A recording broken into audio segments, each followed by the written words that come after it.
Quantas almas se revelam no caminho que se segue, quanta alegria em tantos lábios que pedem, quantas almas se revelam. Então, boa noite a todos. Que o Senhor nos abençoe nesses momentos de reflexão dos seus ensinos à luz dessa doutrina e que todos nós possamos, nesta noite, sairmos daqui com mais vontade de buscarmos esses ensinos que representam realmente o caminho da nossa libertação. Então, quando nós escolhemos o tema, o caminho do perdão, depois, fazendo as pesquisas, nós vamos ver que há livros com esse nome, depois nós vamos citar. Há, inclusive, um filme que também tem esse nome, O Caminho do Perdão. Alguém já assistiu? Porque eu não tive a oportunidade de assistir, mas até vou buscar para ver, né, o conteúdo. Não é um filme espírita, é um filme O Caminho do Perdão. E por que esse título?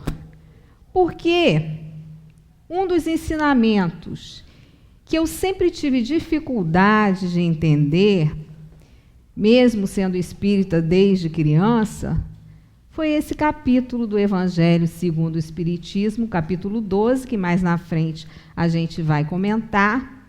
Amai os vossos inimigos. Na minha adolescência, eu acreditava que Jesus pegou pesado com os seus ensinos.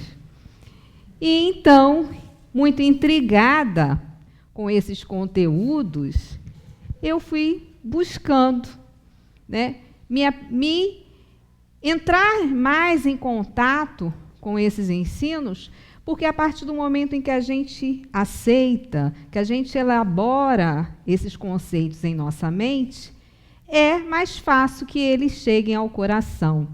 Então, na esperança que esses ensinos cheguem ao coração, a gente precisa buscá-los, a gente precisa aprimorá-los, a gente precisa fazer com que eles vibrem em nós, em nossa mente. Então, observando as situações que nós lidamos no nosso dia a dia, vendo as dores, as angústias, os sofrimentos, e percebendo que a maioria delas foram geradas a partir de sentimentos negativos que são acumulados no nosso eu espiritual, a gente precisa buscar a saída. A gente precisa tentar resolver. Como compreender que crianças de 6, 7 anos falem: eu odeio o meu pai. Eu queria matar o meu pai.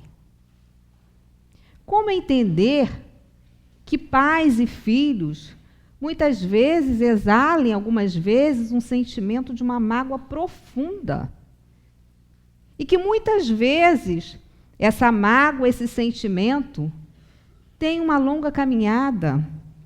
Iniciaram numa vida anterior ou em várias vidas anteriores e continuam. Porque Kardec questiona: qual a chaga da humanidade? O que impede o progresso da humanidade?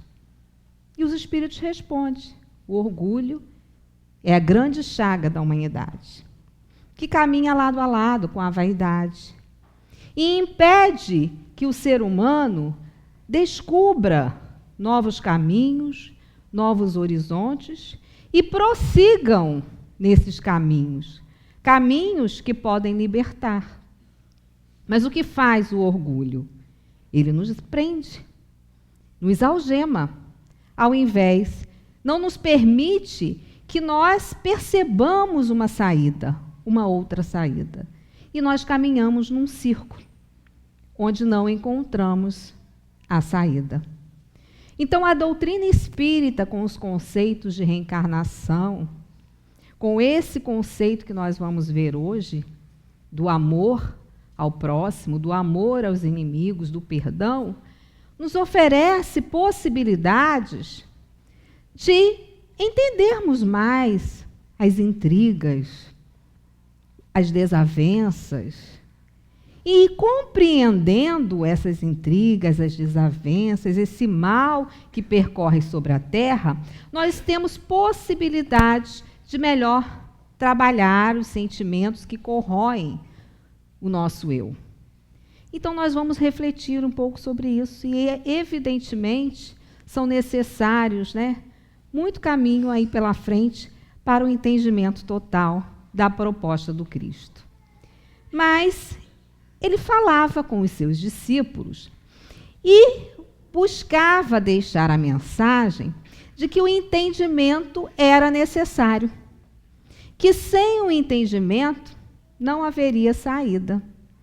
E Pedro, o seu discípulo inquieto, questionador, ele ficava intrigado com muitas questões, como nós, como a humanidade muitas vezes fica intrigada. Então ele resolve, fazer a Jesus uma pergunta. Senhor, quantas vezes devo perdoar o meu irmão que peca contra mim? 7 vezes? Então, onde que Pedro tirou essa pergunta, tirou esse número 7, Nós sabemos que os rabinos, os mestres, que passavam, que trabalhavam os conceitos com os judeus, eles ensinavam que, na verdade, se deveria perdoar até 3 vezes. Era o ensinamento vigente na época. Perdoar a ofensa até 3 vezes estava de bom tamanho. Era o ensinamento que era passado na época. Então, Pedro, muito astucioso, entre aspas, querendo fazer, quem sabe, uma média com Cristo, dobrou essa quantidade e, de quebra, ainda acrescentou mais 7. Mas também o número 7 tinha, na época, também uma simbologia. Ele era um número que indicava uma plenitude, uma perfeição. Denotava isso, uma plenitude, perfeição. Então, Pedro, olha, fazendo essa pergunta, o mestre vai dizer assim: Pedro, como estás tu, assim, disposto a perdoar, Talvez Pedro esperasse uma resposta do tipo, porque foi fazer uma média com Jesus, Isso aí é por minha conta, tá? Mas ele não contava com a resposta de Jesus, E a resposta foi aquela que a gente conhece. Não, respondeu Jesus, você não deve perdoar 7 vezes, mas 70 vezes 7. Matematicamente falando, 490 vezes, Aí como é que nós estamos, hein? Estamos no começo, já chegamos no meio, estamos no fim dessa conta, como é que é? Então, na verdade, esse número se refere a uma simbologia. Nós não temos que perdoar, contando quantas vezes vamos dar o perdão. Hoje eu perdoei, corta 1. Amanhã perdoei de novo, 2. Não é bem assim.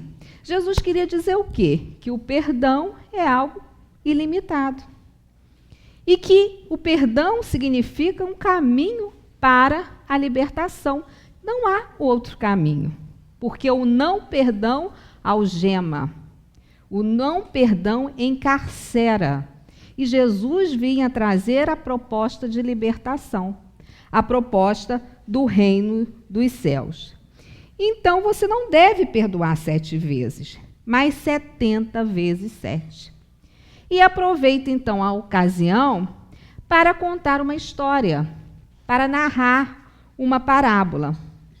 Falou que o reino dos céus é semelhante a um rei que resolve prestar conta com os seus servos, com os servos que administravam os seus negócios. E quando o rei investigava, lhe trouxeram um homem que devia 10.000 talentos. 10.000 talentos era uma quantia absurda.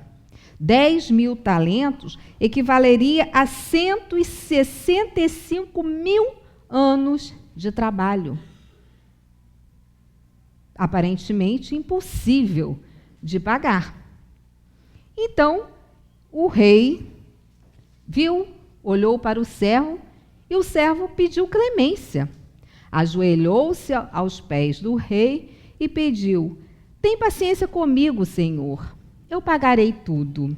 O rei, movido de profunda compaixão, mesmo sabendo que ele não pagaria, perdoou a dívida e deixou o servo ir. Então ele foi, cantando hosanas, livre da dívida, feliz da vida.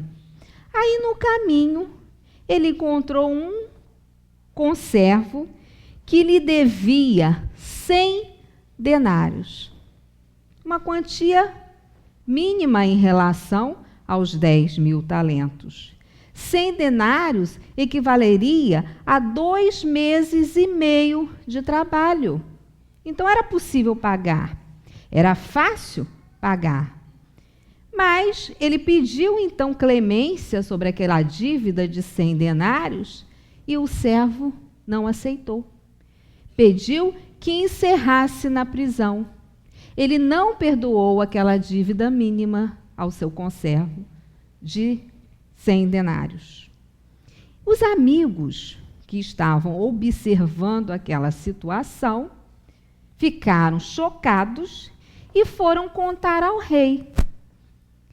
E o rei, movido, de indignação, pediu que chamasse novamente o servo e lhe disse: servo mau, eu lhe perdoei a sua dívida porque me pediste. Como não foi capaz de perdoar também ao seu irmão? Não deverias tu ter igualmente compaixão do outro como eu tive de ti?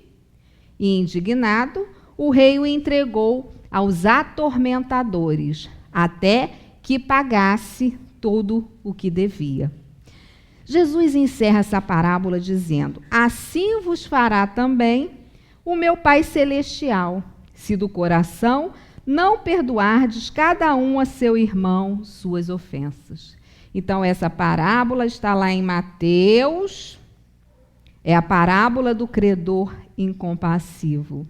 Botei uma foto bonitinha, viu? Daquele que foi perdoado, agarrando a goela do outro, que não teve nenhuma compaixão. Está lá em Mateus, capítulo 18, versículos 23 e 25. Então, essa parábola merece uma atenção mais delicada, porque ela fala do que ocorre na justiça divina. É preciso perdoar, há uma necessidade de se perdoar para também se ser perdoado.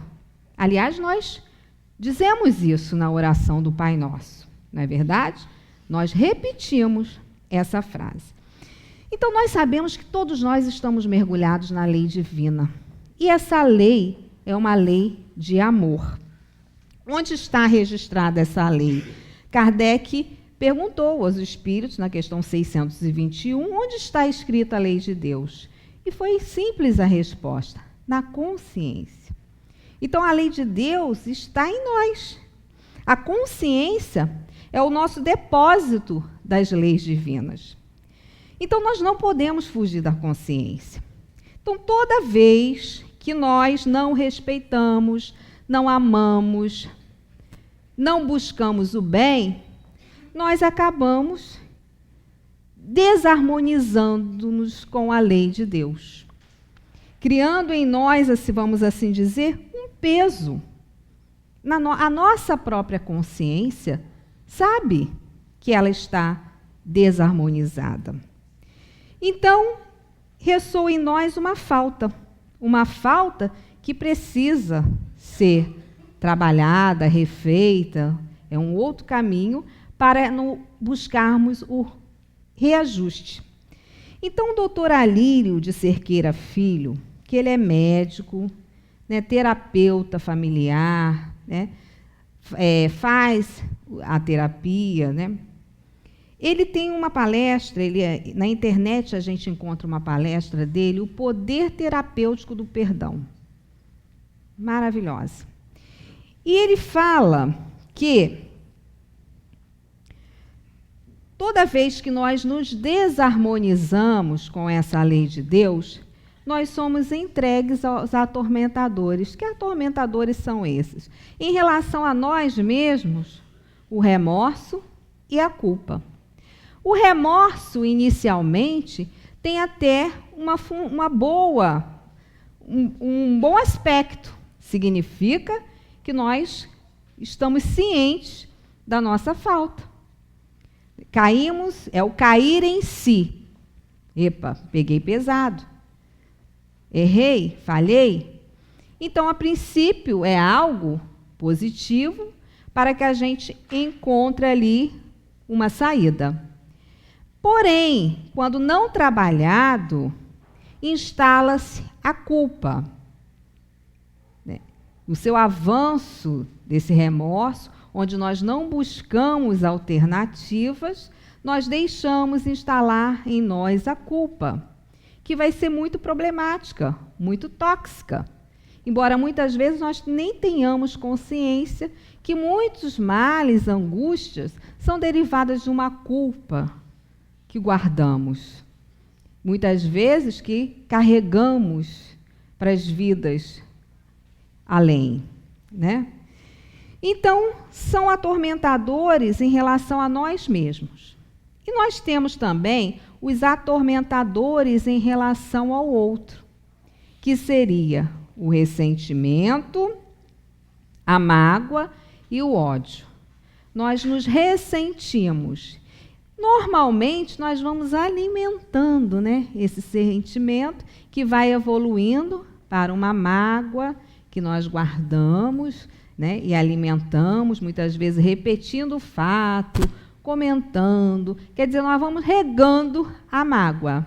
A gente rega as plantas e rega também a mágoa, os ressentimentos no nosso dia a dia. E caminhando para uma gravidade maior, é o ódio que nós alimentamos. Esse ódio que traz malefícios, muitas vezes incalculáveis. Não nos damos conta do mal que nos causa, né? Então, a proposta de Jesus, né, aquele perdoar não 7 vezes, mas 70 vezes 7, é justamente para que nós tivéssemos essa disposição para o perdão. Porque a todo momento rogamos o perdão de Deus, ou rogamos o perdão do outro, que o outro nos compreenda, entenda os nossos motivos. Então, é preciso que esse movimento parta de nós também, né? Para que a gente possa compreender, para que a gente possa entender. Então, é intrigante, porque muitas vezes nós colocamos o perdão, nós temos 2 visões do perdão. Uma é que é algo inacessível. Essa era a minha visão. Era algo para os arcanjos. Era algo para Irmã Dulce, Bezerra de Menezes, Francisco Cândido Xavier, os espíritos que já alcançaram um patamar evolutivo. Assim eu pensei um dia, algo para os arcanjos, então impossível de conseguir.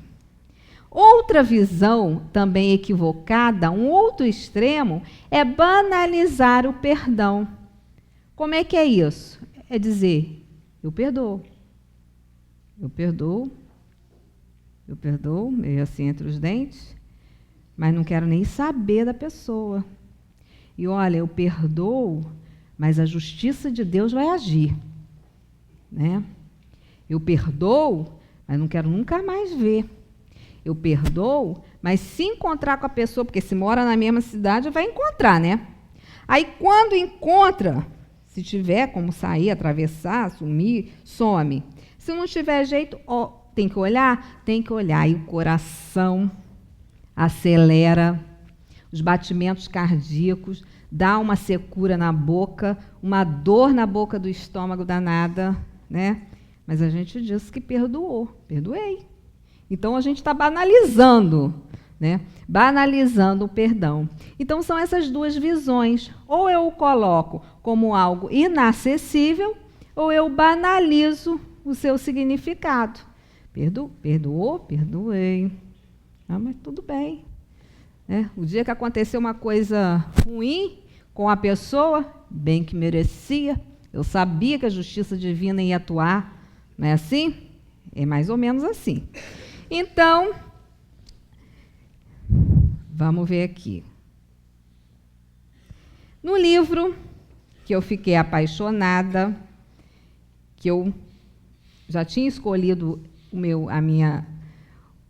o tema dessa palestra, e procurando na internet, né, subsídios, eu encontrei uma palestra do Dr. Alberto Almeida, que ele fez quando lançou o livro O Caminho do Perdão, e o Perdão como Caminho, e O Caminho do Perdão. Médico, espírita, psicoterapeuta, né, faz a terapia de vidas passadas, enfim, um grande divulgador da doutrina espírita, lançou esse livro. E ele deu um conceito para o perdão. O perdão é antes uma viagem do que um porto de chegada. É também um ato, mas é, sobretudo, um hábito de caminhar. Achei fantástico. Coloquei em vermelho ali, hábito. É um hábito de caminhar. Aí a gente vai no dicionário e vê que do latim, hábito, um dos conceitos é uma inclinação por alguma ação ou disposição de agir constantemente, de certo modo, adquirida pela frequente repetição de um ato. Então, eu vou repetindo uma ação no meu dia a dia, incorporando, e aquilo ali é um hábito, virou um hábito, né? Quantas pessoas não gostavam da atividade física? Deus me livre, atividade física não. Mas a pressão ficou muito alta, ganhou peso, né? Tudo ficou complicado. E o médico disse, olha, tem que caminhar. Aí ela começa a caminhar. Né? Começa a caminhar, começa a ver um encanto quando caminha, vendo o mar, né? Tem um encanto, tem um encantamento. Respira aquele ar, se sente melhor, e ela vai todo dia. O dia que ela falta, incomoda. Por quê? Criou um hábito, né? Um hábito de caminhar. Aí eu comi, e a pessoa gostava muito de uma comida salgadinha, apimentadinha, né? Mas aí o médico disse, porque na maioria das vezes a gente muda os hábitos meio na pressão, né? Meio na marra. Aí o médico disse, pressão alta, colesterol, tudo altinho, vamos cortar o sal. Aí a pessoa tem que cortar o sal, porque ou corta o sal ou desencarna. Ela não quer desencarnar, ela corta o sal. É mais fácil cortar o sal. Então, corta o sal. Aí, no começo, meu Deus, mas que comida sem graça, mas não tem graça nenhuma. Mas aí vem a vizinha, as pessoas sabem, vamos botar um temperinho natural, né? Manjericão, coisas assim que dê um saborzinho, aí ela coloca, começa a ver um saborzinho na coisa. O dia que ela experimenta o sal, meu Deus do céu, que coisa salgada é essa? Então, ela incorporou um novo hábito à vida dela. Mesmo que tenha sido na marra, mas incorporou, né? Então, pela repetição, né, pela vontade, pela força de vontade, a gente vai incorporando e adquirindo hábitos. Então, perdão. Do latim significa perdonare. Per significa total, completo. Donare, dar, doar, entregar. Então, perdoar significa uma entrega por completo para se libertar daqueles sentimentos que nos algemam, do rancor, do ressentimento, do ódio. Então não é uma coisa, é por completo, é total. Não é uma coisinha assim, né, de vez em quando, é de todo dia. Né? É um trabalho árduo, é uma entrega realmente. Né? Então, nós vamos ver, aí nós questionamos, meu Deus, mas será que Jesus, porque em toda a sua trajetória conosco, ele colocava o perdão. Essa lição estava em quase todas as suas falas. Né? Antes de oferecer a vossa oferenda no altar, observai se alguém não tem nada contra vós, vá, reconcilie-se e volte para fazer a sua oferenda. Reconcilia-se com o vosso próximo enquanto estais a caminho com ele. Olha a recomendação do Cristo. Porque sabia que se nós não nos reconciliássemos agora, a dificuldade ia persistir no mundo espiritual, ia persistir numa nova encarnação. Quando nós lemos as obras de André Luiz, nós vemos os espíritos que se perseguem na espiritualidade, ou quando um reencarna, o outro continua a perseguição, porque estão movidos pelo ódio, pelo desamor. Então, é uma coisa séria, é uma coisa que tem grande gravidade. E aí Jesus, o que já não é muito fácil, né, ele complica mais um pouquinho, porque ele fala assim: aprendeste o que foi dito, amareis o vosso próximo e odiareis os vossos inimigos. Eu, porém, vos digo, amai vossos inimigos. Fazei o bem àqueles que vos perseguem e vos caluniam, a fim de que sejais os filhos do vosso Pai que está nos céus. Mateus capítulo 5, versículos 43 a 48. Aí Jesus agora pegou pesado, né? Ele pega pesado. Por quê? Porque quando nós temos as nossas intrigas com os nossos amigos, que isso acontece, né? Meu amigo, minha amiga, mas às vezes por uma coisinha boba, de um dia para o outro já não é mais amigo. E já é difícil consertar, não é? A coisa se elabora e cresce de tal forma que é complicado, mas é nosso amigo. Quer dizer, nós tínhamos uma relação de afetividade, havia um carinho. Né? Então, agora imagina com aqueles que não são amigos, aqueles que nos fizeram mal, aqueles que nós sabemos que não gostam de nós. Então, ele começa falando, aprendeste o que foi dito, amareis o vosso próximo e odiareis os vossos inimigos. Por quê? Porque a lei era olho por olho, dente por dente. É isso que foi aprendido durante muito tempo. Olho por olho, dente por dente. Toma lá, dá cá. Recebi a ofensa, eu devolvo em dobro. Isso foi aprendido durante muito tempo. Vidas e vidas nessa repetição. Então, como é que é isso agora? Amai os vossos inimigos. Aí a gente vai lá no capítulo 12 do Evangelho segundo o Espiritismo e a gente vai buscar entender isso aí. O que é esse amai? É ter com o meu inimigo a mesma ternura que eu tenho com o meu amigo, com o meu ente querido? Com o ser da minha família que eu amo? O conceito amar é amplo. Há vários tipos de amor. Então, vamos lá. Aí a gente vai, então, no capítulo 12 do Evangelho, qual o significado de amai os vossos inimigos? Não significa ter a mesma ternura que temos por um amigo, porque ternura pressupõe confiança.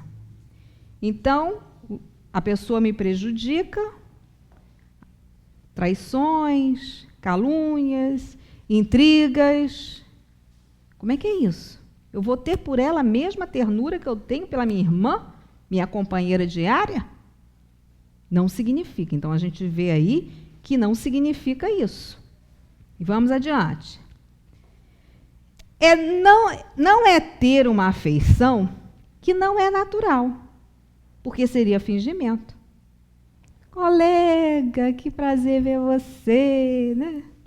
Que felicidade, hoje o meu dia melhorou muito porque te vi. Não é isso. Isso é fingimento. Porque se nós ainda não conquistamos sentimentos afins, se não há fluidos antagônicos. Então não adianta querer ter uma coisa que ainda não se estabeleceu. Nós precisamos trabalhar para que se estabeleça. Mas isso requer tempo, vontade, esforço. Então ainda não é assim. Mas é assim. Não guardar ódio, rancor, nem desejo de vingança. Aí vocês vão me perguntar, como que isso é possível? Aí eu falei assim, estou descobrindo também. Como é possível, né? Não guardar ódio, rancor, nem desejo de vingança? É uma força que tem que nascer em nós.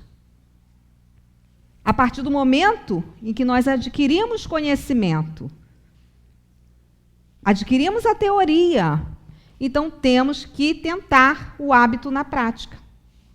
Dificílimo, todos nós sabemos, mas necessário. É o caminho, porque não há outro caminho para a libertação sem que seja por aí. E aí, continuando lá no Evangelho, não opor nenhum obstáculo à reconciliação. Não deveria opor nenhum obstáculo.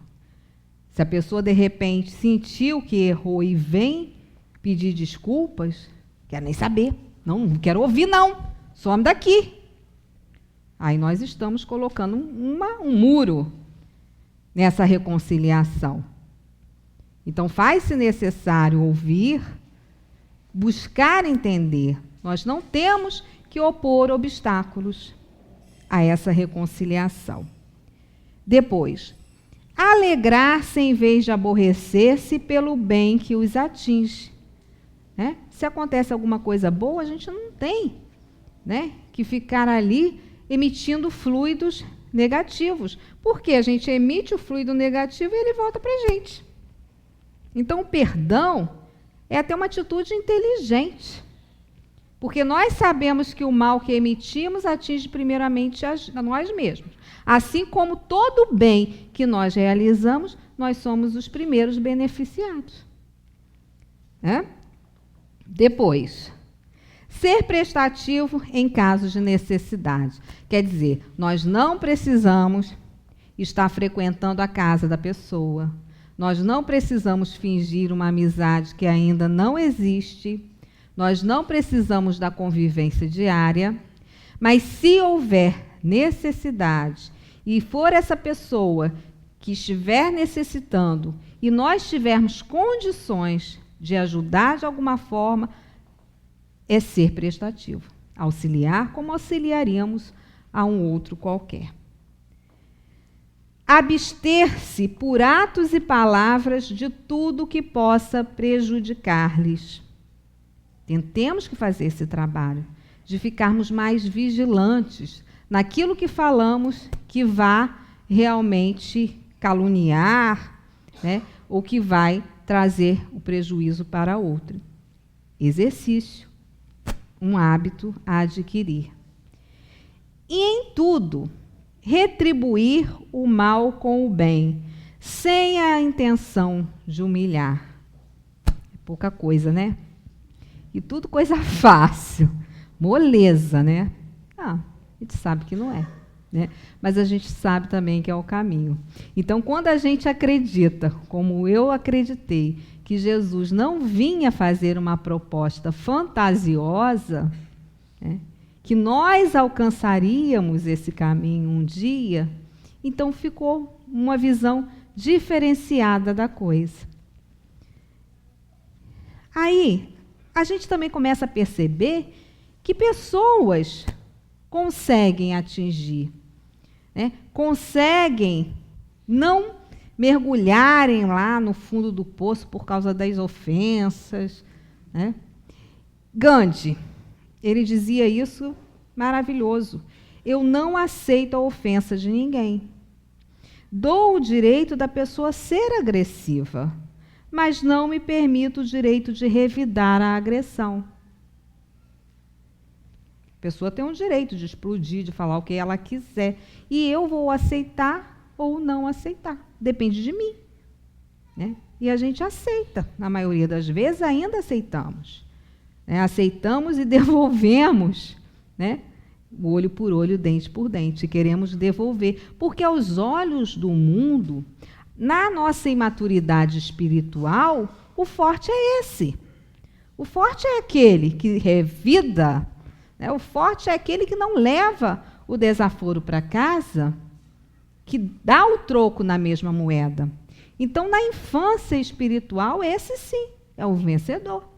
E Jesus vem a trazer uma outra proposta, né? E é engraçado porque, veja bem, Gandhi, uma figura que todos nós deveríamos, né, conhecer, ler alguma coisa sobre ele, porque trazia uma proposta iluminada. E aí, eu me deparei, semana passada, quando trabalhei um texto, trabalhei uma biografia de Gandhi com meus alunos, ninguém conhecia Gandhi. Eu falei assim, como assim? Ninguém. Vocês nunca ouviram falar de Gandhi? Bom, grandes lições, né, que deixam, que ainda são desconhecidas, porque aos olhos do mundo não tem importância. Tem importância os MCs da vida, são as nossas prioridades, as prioridades humanas. Esses são conhecidos de um dia para o outro. Quem fulano? O MC tal, importantíssimo. Todos eles conhecem, todos os meus alunos conhecem. E eu que fico com vergonha, né? Eu que passo vergonha. Sei não. Quem é? Jovens, antenados, ligados na atualidade. Mas o que aconteceu não se sabe, né? Então, em 2004, nós vamos fazer uma ponte. Jesus, a religião, a ciência. Em 2004, a psicóloga Charlotte Van e seus colegas fizeram uma experiência com 71 voluntários em Hope College, Michigan, Estados Unidos. Então, o que eles faziam com esses pacientes? Eles faziam com que a pessoa se recordasse, né, de alguém que detestava, que odiava, de uma mágoa profunda na caminhada. E o que acontecia? Eram medidos, né, a pressão, o aumento da pressão, os batimentos cardíacos, iam tudo lá para cima. A tensão muscular acelerava tudo. E depois era proposto para que eles se imaginassem se harmonizando com aquelas pessoas, perdoando. Aí começava novamente a medida, né? E tudo ia se tranquilizando, porque eles se imaginaram se libertando daquela mágoa, daquela dor. Então tudo voltava ao normal. 2 físicos quânticos de renome estabeleceram que quando amamos, nós produzimos moléculas, micropartículas, que podem ser semelhantes a fótons e revitalizam-nos a corrente sanguínea. Quando odiamos, mantemos o ciúme e mágoas, nós geramos micropartículas semelhantes ao elétron, que atacam o sistema imunológico e nós adoecemos. O espírito doente se reflete no corpo. A doença surge, a doença aparece. E é o que nós vemos hoje em dia, né? Os consultórios já não tem vaga, né? O médico não tem, coitado, os médicos vão dar conta como, né? A coisa realmente está complicada, né? Coração, né? Coluna, olha, há um sobrepeso, né? Os nossos sentimentos negativos sobrecarregam o nosso corpo físico. A ciência fala isso. O Dr. Carl Simonton, nos Estados Unidos, atualmente, ele é um oncologista, então ele relaciona o aparecimento do câncer com a mágoa causadora do câncer. E ele faz os seus estudos e os seus tratamentos baseado nisso. Então, o seu método de pesquisa se chama Com a Vida de Novo. É um método que ele foca no auto-perdão, no auto-amor. Eu preciso me liberar da culpa tóxica, me perdoando, para que me perdoando eu possa ir ao encontro do outro.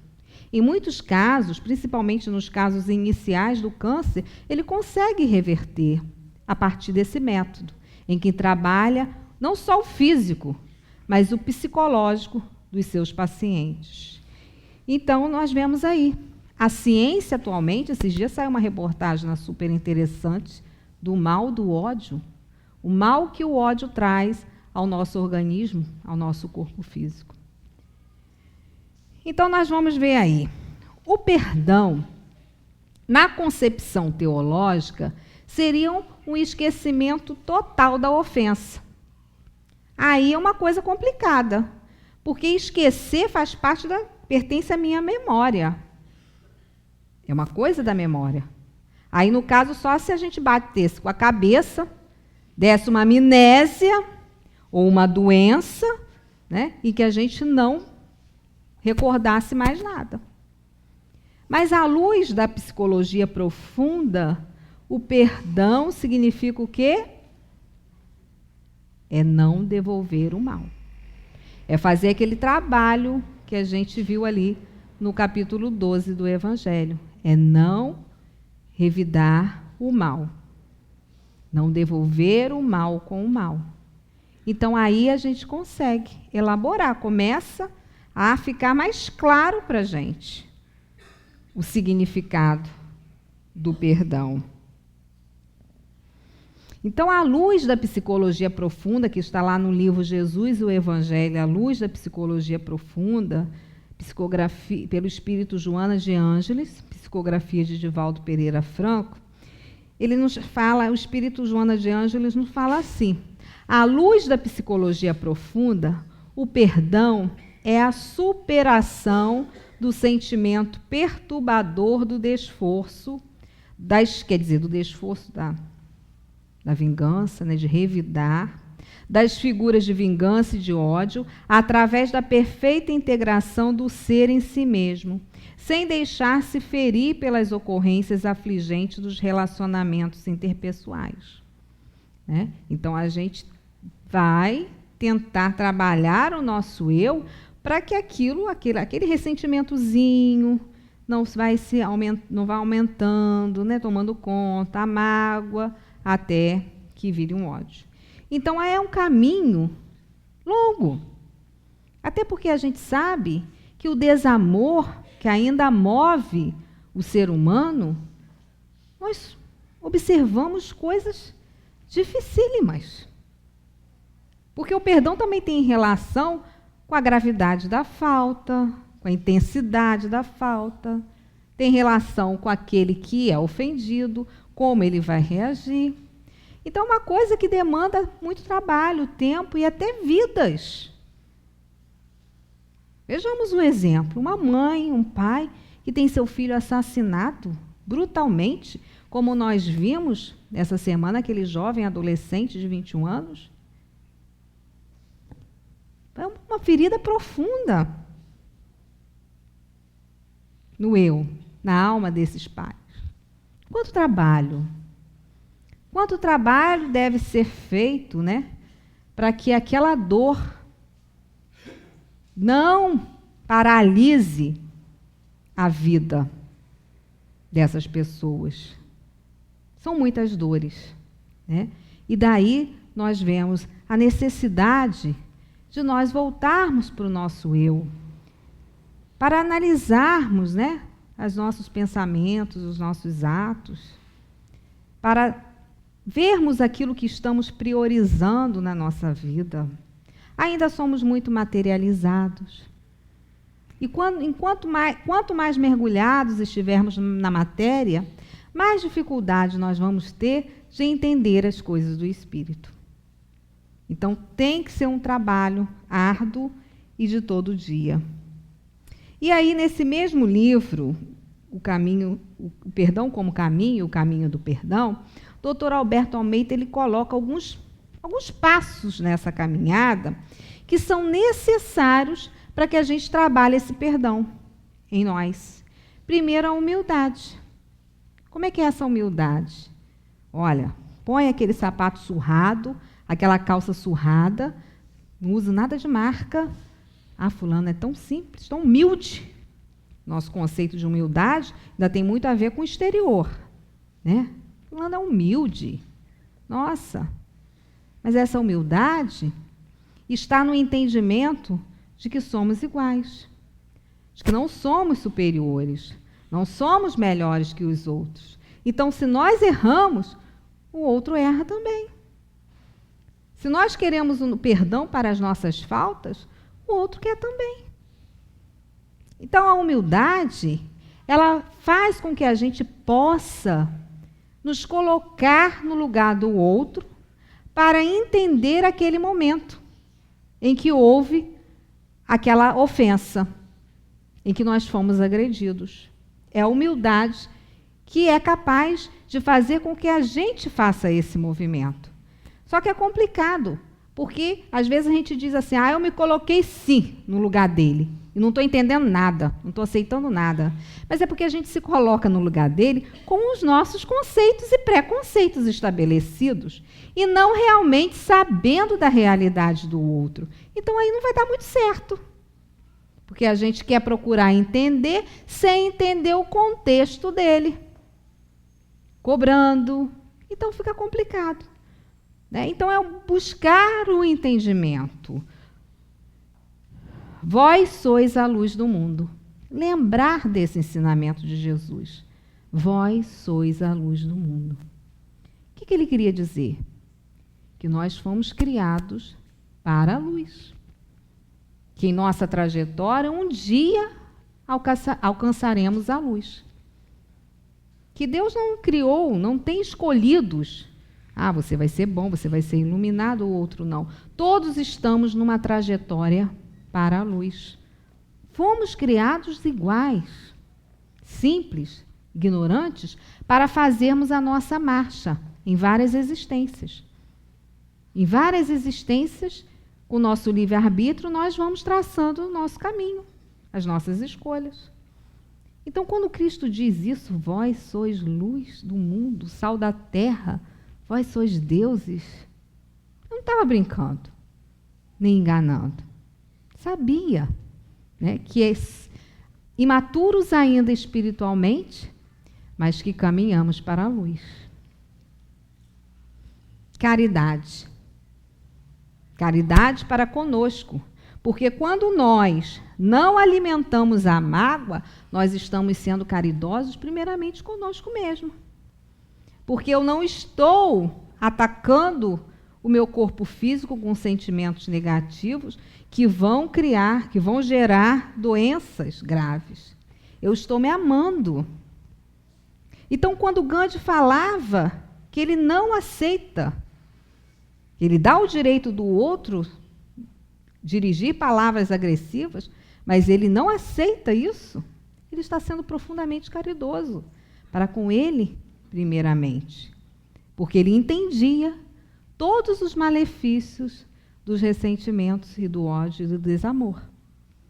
Então, é uma caridade, primeiro com nós mesmos, até egoísta ainda na nossa evolução, porque a gente quer também o nosso bem-estar.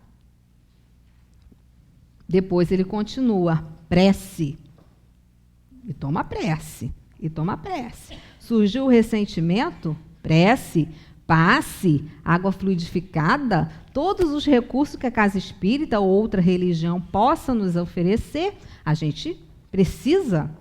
E quando não tem jeito, está vendo que a coisa está apertando, psicólogo, psicoterapeuta, psiquiatra. Né? Tem gente que quando fala no psiquiatra, me chama de doido? Não, ele estudou. Ele estudou para trabalhar os problemas psíquicos. Eu não estudei, eu não sei, eu preciso dele. Então, quando a coisa vai agravando, nós precisamos buscar aquilo que a ciência nos oferece, para que a gente realmente consiga se libertar. Perseverança, hábito. É difícil. Um dia a gente escorrega, um dia a gente cai, pisa na bola, sai do salto, tudo acontece. Mas eu tenho meu foco. Eu preciso resolver aquela pendença dentro de mim. Se o outro não me perdoa, se o outro está ressentido, eu tenho que me liberar desse ressentimento. Porque ele também vai sofrer com todo o ressentimento que ele vai guardar. Então, perseverança.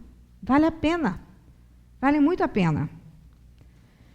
Renascimento. E quando a gente se libertar, quando a gente toma, nem quando a gente chegar, porque ele disse que nem era o porto de chegada, né? Mas era a caminhada. Quando a gente traça esses objetivos, é um renascimento. Nós estamos renascendo para nos reajustarmos à lei de equilíbrio e à lei de amor. Que bênção, não é? Então, por mais que seja uma proposta que ainda temos muitas dificuldades, temos que ter a certeza que é o caminho. Temos que ter a certeza, porque senão continuaremos algemados, presos, encarcerados num sentimento que sabe por quantas vidas vamos arrastar. Porque quando o meu aluno diz que se eu puder 7 anos eu mataria o meu pai, com certeza, quanto tempo ele está carregando isso aí? Quantas vidas ele está carregando isso aí? Mas a justiça de Deus é tão boa que ela une essas almas na família para que a coisa possa caminhar, para que o ser humano consiga o reajuste. Então eu trouxe aqui um exemplo de um caso que vocês devem ter acompanhado, que é o caso de Marcela, uma menina que nasceu com anencefalia, quer dizer, esse era o diagnóstico, e quando a mãe, os médicos disseram que ela nasceria sem as funções cerebrais, foi sugerido o aborto. Ela já tinha 2 filhas grandinhas, e ela disse, não, aborto não, eu quero ter a minha filha, eu quero que ela nasça. E os médicos dizem, mas ela não vai sobreviver. Não, eu vou ter a minha filha. E a Marcela nasceu desse jeitinho. Mais tarde foram descobrindo que ela não era completamente anencéfala, ela tinha algumas funções cerebrais, tanto é que ela respondia a alguns estímulos, né, de um toque de um telefone, a campainha. E a narração da mãe dizia que ela me compreendia. A mãe falava isso. Quem não viu, procura no YouTube o vídeo Flores para Marcela. Essa campanha ela foi usada, esse exemplo, na campanha contra a legalização do aborto. Então ela disse, não, eu vou ter a minha filha. Que relações há por detrás disso tudo? E ela dizia, Marcela é a minha vida. Marcela é um presente de Deus na minha vida. E ela amou Marcela. Ela beijava Marcela todos os dias, com um carinho incondicional, um carinho de mãe. É a lei de Deus agindo. O que será desses espíritos em vidas passadas? Com os desajustes que as uniram numa vida. Marcela viveu apenas 1 ano e 8 meses, mas ela foi amada. Amada, muito amada, por aquela mãe. Era uma dedicação total de toda a família. E ela dizia, Marcela reclama quando não está bem. E eu procuro mudar de posição, fazer com que ela se sinta bem. Então elas se entenderam profundamente. Em pouco tempo, mas foi algo profundo. Os reajustes da lei divina, que une os espíritos para que eles cresçam, aprimorem o amor e desenvolvam o perdão. Depois, nós vemos esses casos dos gêmeos siameses que dividem um único tronco. Quanto sofrimento, não é, meus irmãos? E Divaldo Pereira Franco, ele conta que em Salvador, não é essa foto, mas é um caso como esse, de gêmeos siameses onde não foi possível a cirurgia. E eles se debatiam tanto, é como se eles se odiassem. E depois do desencarne, através de psicografia, se descobriu que eles foram inimigos, mas em vidas e vidas e vidas e vidas. E a lei proporcionou, a lei de justiça, a lei de Deus, que não é punitiva, é uma lei pedagógica. Os aproximou de uma forma que eles tivessem que conviver assim por um tempo, para que houvesse o perdão. Ou pelo menos, uma predisposição do espírito para o perdão, porque a caminhada a gente sabe que ela é longa. Mas é assim a lei de Deus, que nós ainda não conhecemos, que muitas vezes nós não entendemos, mas que está agindo para que alcancemos um dia a luz que nos foi proposta. Então, nas nossas pendengas do dia a dia, vamos ter em mente a parábola do credor incompassivo. Vamos observar o servo se atirando ao rei e recebendo perdão, porque Deus é amor. Um perdão, oportunidade de continuar a sua trajetória. E vamos observar a reação dele. Há poucos minutos mais na frente, não perdoando, não compreendendo, não fazendo esforço. Ele não compreendeu. Então, que nós possamos buscar compreender mais em nossa trajetória. E aí, para a gente encerrar, que eu já passei do tempo, nós vamos trazer uma mensagem, um poema do Espírito Maria Dolores, que nos encanta com as suas poesias. E ela nos fala assim, é a carta do perdão. Onde estiver, alma boa, onde estiveres, tranquiliza quem te escuta, seja na dor ou na luta, dá a prova que envolva alguém. Construindo entendimento, eis que a vida te deseja, a palavra befazeja na garantia do bem. Recorda às vezes o incêndio que se amplia, cresce e arrasa, é uma faísca da casa mantida em desatenção. Vemos também grandes males surgindo de bagatela, que a sombra desenovela num pingo de irritação. Fita os céus, de estrela a estrela, o universo brilha e avança, com garbos de segurança que não se sabe explicar. É Deus que nos lembra a vida, desde os páramos supremos, o dever que todos temos de servir e edificar. Onde estiveres, atende ao nosso claro programa.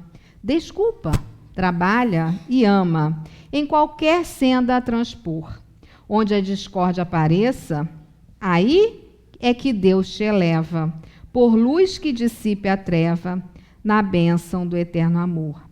Maria Dolores, que Jesus nos fortaleça, nos dê bom ânimo para a nossa luta do dia a dia, cada um com as suas dificuldades, né, com as suas cruzes, né, mas que com certeza nós também temos subsídios para ultrapassá-las.